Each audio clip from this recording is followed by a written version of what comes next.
Привіт! Ви на каналі Інша студія і давайте сьогодні помалюємо. Сьогодні будемо малювати кафе.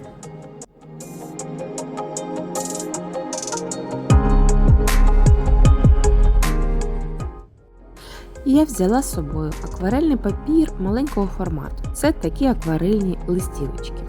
Можливо, вони замалі, але якщо після роботи картину ставити в паспорту, то у нас вийдуть оформлені роботи розміром 10 на 15 см, які чудово впишуться у будь-який інтер'єр. А ще напишіть, будь ласка, у коментарях, що б ви ще хотіли зі мною тут помалювати. І обов'язково лайкніть це відео. Поділіться цим відео з друзями, які люблять акварель, можливо, так же, як і ви. І обов'язково підписуйтесь на мій канал та малюйте разом зі мною.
Дякую, що додивилися це відео до кінця.